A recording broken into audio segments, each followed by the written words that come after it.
안녕하십니까, 컨쇼 컨설턴트 이우승입니다. 수능이 이제 끝났습니다. 수험생 여러분들 시험 보시느라 대단히 고생 많이 하셨습니다. 또한 학부모님들께서도 수험생 여러분들 뒷바라지 하시느라 대단히 고생하셨습니다. 오늘 2020학년도 정시전략 대학으로 가는 마지막 이야기에 대해서 한번 이야기해 보도록 하겠습니다. 오늘은 간단히 수능 난이도, 그리고 정시 전에 하지 말아야 할 것들, 그리고 표준 점수와 백분위, 마지막으로 수능 지원 시 지원 전략에 대해서 간단하게 말씀드리도록 하겠습니다. 그럼 출발하겠습니다. 우선 정시 난이도를 간단하게 브리핑해 드리도록 하겠습니다. 언어 같은 경우는 작년 31번과 같이 고난도 문제가 출제되지 않았습니다.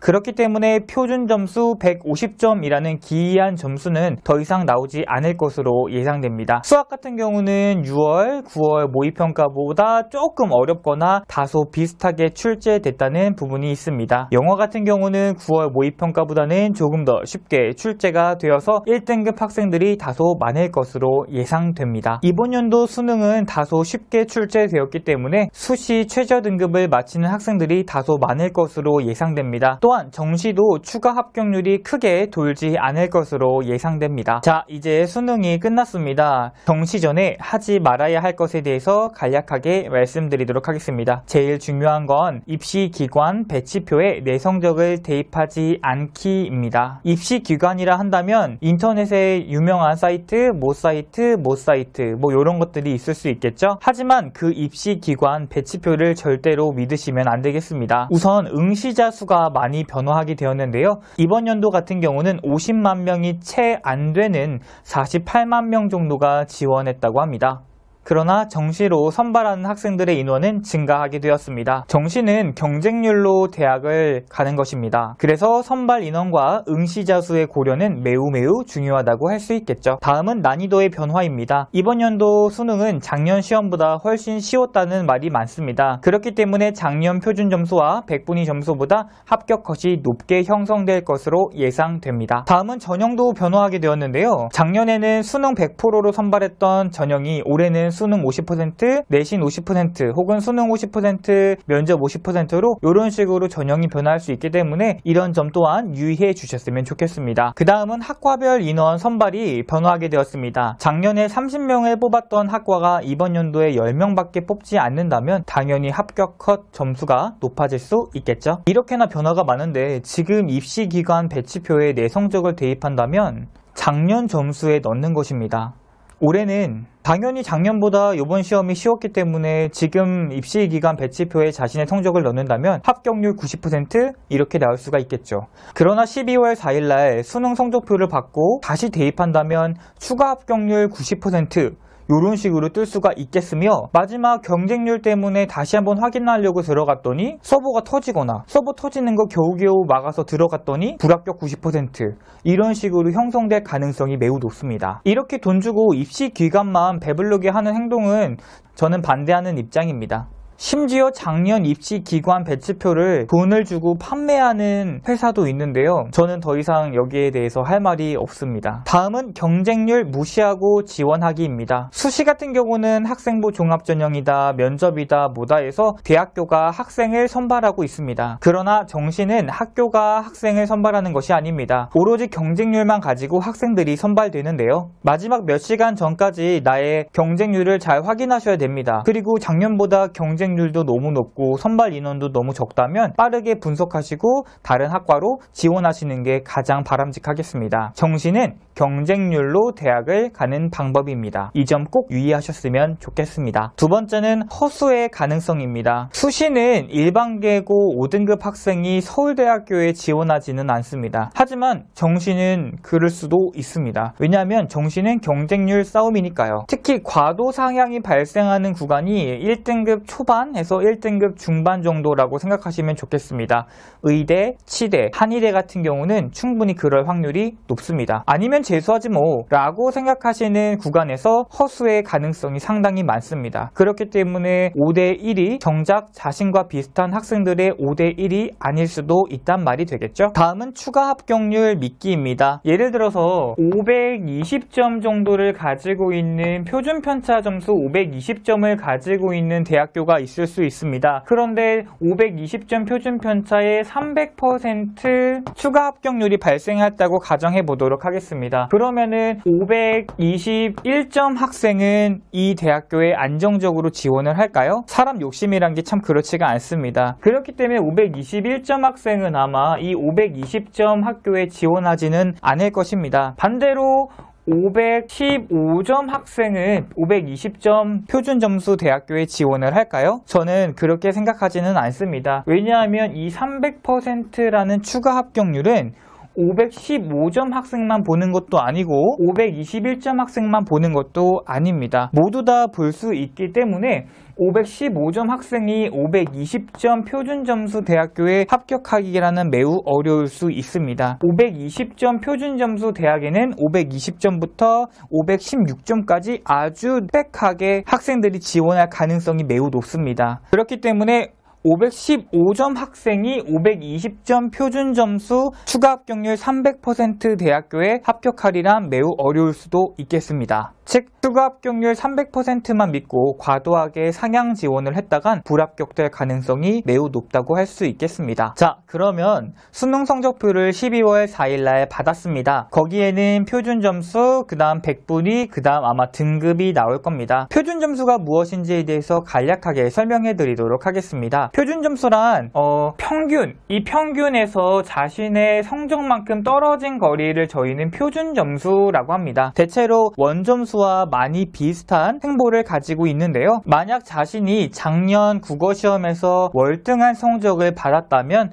표준 점수는 150점까지 치솟을 수 있겠죠. 전체 평균이 낮고 자신의 성적이 높다면 그만큼 표준 점수를 더 많이 받으실 수 있겠습니다. 백분위는 상대평가와 비슷한 맥락입니다. 이번 학년에 48만 8천 명 정도가 지원을 했는데요. 48만 8천 명 학생이 1등부터 100등까지 순차적으로 나열한 것이 백분위라고 할 수 있겠습니다. 특히 백분위를 뽑는 대학교에서 변수가 상당히 많이 일어나니 부모님들께서 유의하셨으면 좋겠습니다. 그렇기 때문에 백분위 학교에서 1점 그리고 2점 같은 경우는 표준 점수의 1점과 2점보다 상당히 큰 가치가 있겠습니다. 그렇다면 예를 한번 들어보도록 하겠습니다. 작년 학생 기준 같은 경우는 국어를 96점이나 받았네요. A 학생은 상당히 잘 본 케이스입니다. B 학생 같은 경우는 86점을 받았습니다. 그렇기 때문에 표준 점수가 128점을 받았고요. 표점이 117점을 받았습니다. 원점수는 10점 정도 차이가 나지만 표준 점수는 약 11점 정도가 차이가 나고요. 백분위 등급 같은 경우는 96대 78. 어마어마한 성적이죠. 그렇기 때문에 약 22점 정도가 차이가 나게 되는데요. 이 백분위 22점은 서울에 갈 수 없는 학생이 서울에 붙을 수 있는 가치라고도 생각합니다. 수학 같은 경우는 70점을 받았고요. 이 친구는 문과인데도 불구하고 80점을 받았네요. 표준 점수는 120대 128, 즉 10점이 차이 나는데 표준 점수는 8점이 차이 나고 백분위는 약 7점 정도가 차이 난다고 할 수 있겠습니다. 영어는 절대평가기 때문에 잠깐 건너뛰겠습니다. 탐구 평균 균등값도 90점으로 통일시켜도록 하겠습니다. 이렇게 바라보았을 때 A 학생과 B 학생의 국어와 수학의 총점은 166점으로 같습니다.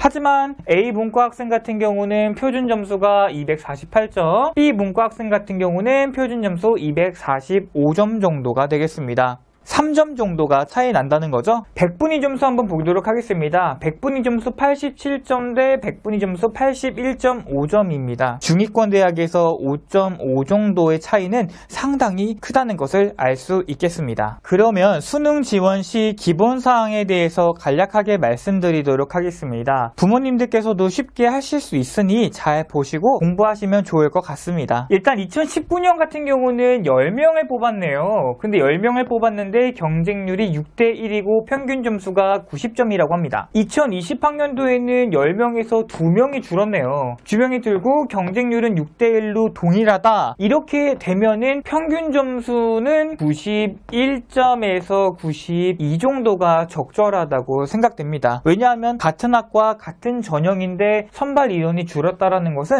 그만큼 경쟁률이 치열하다는 말이 될 수 있기 때문입니다. 또한 예로 그 8명에서 10명에서 6명으로 줄었습니다. 경쟁률도 늘었네요. 이렇게 된다면 평균 점수가 94점 정도는 받아야 안정권에 있다고 할 수 있겠습니다. 더군다나 작년 수능보다 이번 수능이 훨씬 쉬웠기 때문에 94점 이상을 받아야 2019학년도에 평균 90점인 대학교에 합격할 수 있을 수 있겠습니다. 마지막으로 상, 중, 하 라인 짜기입니다. 예전 같은 경우는 서울대, 연세대, 고려대, 동경, 외시, 이화여대, 숙명여대 이렇게 있을 수 있겠죠. 옛날 같은 경우는 서울대 쓰고 연대 쓰고 고대 쓰고 이렇게 하면은 됐었습니다. 그러나 지금은 모집 군별로 크게 보셔야 합격할 수 있는데요. 예를 들어서 서영고 중에서 하나를 뽑고 그 다음 중경외시에서 하나를 뽑고 그 다음에 건국대, 동국대, 홍익대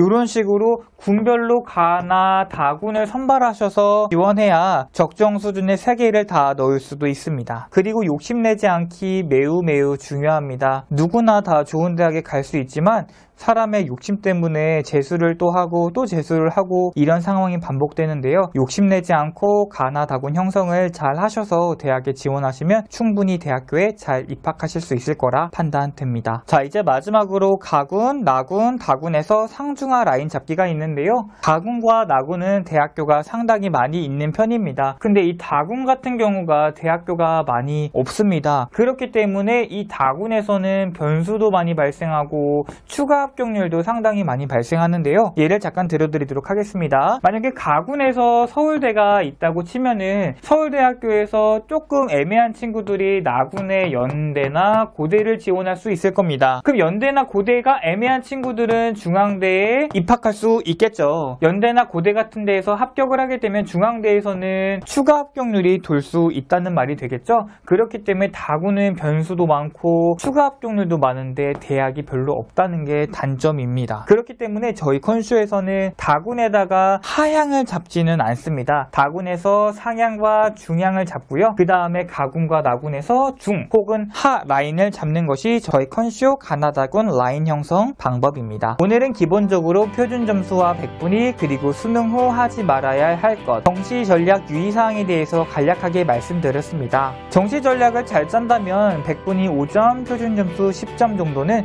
가뿐히 넘을 수 있으니 완벽한 분석과 끝까지 포기하지 않는 경쟁률 확인을 통해서 추가 합격으로 자신의 성적보다 더 좋은 대학교에 입학하셨으면 좋겠습니다. 잘 될 거라고 확신합니다. 저도 물 떠놓고 항상 기도하겠습니다.